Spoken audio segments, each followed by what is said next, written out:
My name is Elle. I am a child to a single mother of 5. I'm the youngest. I was born Catholic, just like a traditional Latin family. Baptized, communion, confirmation. Didn't really learn the Bible. In that religion, I would say it's more of a they read to you, not really promoting us reading our own, getting to understand the Bible and the relationship we have with Jesus Christ. So after high school, I found other hobbies. Brazilian Jiu-Jitsu was probably my main hobby. Started training in it every day, 3 times a day. Brazilian Jiu-Jitsu is a grappling-based martial arts. Personally, I think it's the best martial arts for one-on-one combat. In Brazilian Jiu-Jitsu, it's pretty much a puzzle going against one-on-one with another person your size, sometimes maybe a little bigger. There's a lot of obstacles involved. You have to figure out the puzzle, to get your opponent to submit to you. Jiu-Jitsu took over my life. To get better at Jiu-Jitsu, I started looking for other ways to improve, physical conditioning. Physically, I was in the best shape of my life. I was able to do many great things as far as my body was concerned. But my faith, that's what everything changed. I was a proud Catholic. I didn't read the Bible, didn't understand the Bible, lived life the way I wanted to live life. What I would say would change my life was when I was around 18, 19 years old, my mom had an illness. Her body wasn't reproducing white blood cells. And my dad came up to me and told me that she was not gonna make it through the holidays. Went into a room, cried, prayed, and then randomly I felt something just go through my body, like someone patted me on the back. And it was just this peace that went through me. When I opened my door, all I had was peace to my body because I knew that my mother was going to heaven. About a week later, she started reproducing her own white blood cells. There wasn't a medical explanation for it. And now, 15 years later, my mom's still alive. That situation completely changed everything about my faith. It was no longer a guess, it was real. Fast forward, started going to church every single Sunday, not skipping, talking about it more, trying to learn more.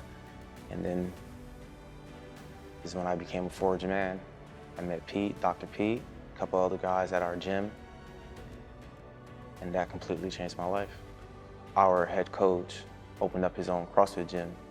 That's when Dr. Pete actually retired from Willow Creek, and he started a men's only Bible study at our gym. And it was very close to the time where, I was still searching, and I happened to just walk in, and that was the first time in my entire life that I was intentionally developed by a man. My identity was my athletics at the moment. My identity was wrapped up in myself. My identity was how big and strong I can be. My identity was how could I win. And for the very first time in my life, my identity was that I was a son. I was a deeply beloved son of the Most High God. Once I understood that I was a son, everything else in my life changed. I was taught to love because I was loved. I thought I was a warrior because of what my body was able to do, but for the first time in my life, I was taught that being a warrior is more than just what you're able to do. I was able to learn my faith, fight for my faith, and that actually taught me to love. It also taught me to be able to love my wife, be able to prepare me to love my child, taught me to love my friends, taught me to love my family. Growing up with a single mother, no father figure in my life, I lived an entire life seeking a male influence. My father passed away when I was 12 years old of cancer. At a very young age, I experienced death. Didn't have a relationship with him. I remember walking up to his hospital bed while he was dying, and I saw my father doing his chemo treatments. And after spending some time with him there, when we left, I started to cry.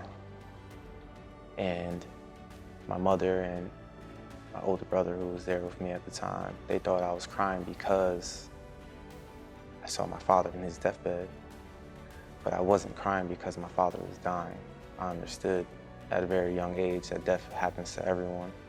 I was crying because I looked at a man who looked just like me, who didn't love me, who didn't develop me, who didn't take the time to be with me. So I lived a whole life seeking a father. And it wasn't until I met Dr. Pete at my gym that I understood that I was always loved and I was always a son.